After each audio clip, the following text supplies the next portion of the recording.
மடி செட்டு மாட்டுக்கு ஏற்ற மாதிரி ஒரு மடி செட்டு நல்ல தெளிவான ஒரு மாடு பிடிச்சிருங்க. இந்த மாடை பற்றி சொல்லுங்க அண்ணா. இது பார்த்தீங்கன்னா செம்பூத்து, அதாவது பார்த்தீங்கன்னா செவலை செம்பூத்தும்போம். சரிங்க. மாடு வந்து பிறவி மொட்டையில் சுட்ட கொம்புங்க. சரிங்கண்ணா.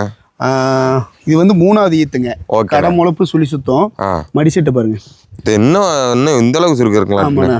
இதெல்லாம் வந்து பார்த்தீங்கன்னா 22 லிட்டர் சொல்லலாங்கண்ணா. 20 லிட்டர் கேரண்டி கொடுத்து கொடுக்கலாங்கண்ணா மாட்டை. சரிங்க. நல்லா காம்பு வருஷம், நல்லா மடி செட்டுங்க. ஃபுல்லா மடி வந்து மாட்டை கண்ணில் பார்க்க முடியாது, நடையில விடுற பாருங்க. ஓகே. நல்லா வெயிட்டான மாடுங்க, நல்ல மடி செட்டான மாடு. ஃபுல்லா மடி எடுத்தா தான் அதனோட தோரணை தெரியும். சரிங்க. எடுத்துக்கிறது அரை மடி கூட இல்லைங்கண்ணா. இன்னும் ஃபுல் மடி எடுக்கிறதுக்கு இன்னொரு 10 நாள் டைம் இருக்கு. சரிங்க. அதே மாதிரி பால் தாரை காட்டுங்க, மாடு பக்கத்தில் வரும்போது பால் தாரை காட்டுங்க. ஓகே. முன்னங்கால் வரைக்கும் நல்லா டபுள் நரம்புல ஓடி இருக்கும். சரி சரிங்க. இதெல்லாம் கறவைக்கு ஃபெயிலியர் ஆகாத மாடு, சுழி சுத்தமான மாடு, நல்ல காம்பு உரிச நெட்டு நீளமான மாடு, நெய்க்கெட்டான மாடுங்கண்ணா. ஓகே. தண்ணி திணிக்க அற்புதமாக இருக்கும். கிளைமேட் அடாப்ஷனும் தெளிவாக இருக்கும். தேவைப்படுறீங்க உடனே கால் பண்ணுங்கன்னா எடுத்துக்கலாங்கண்ணா.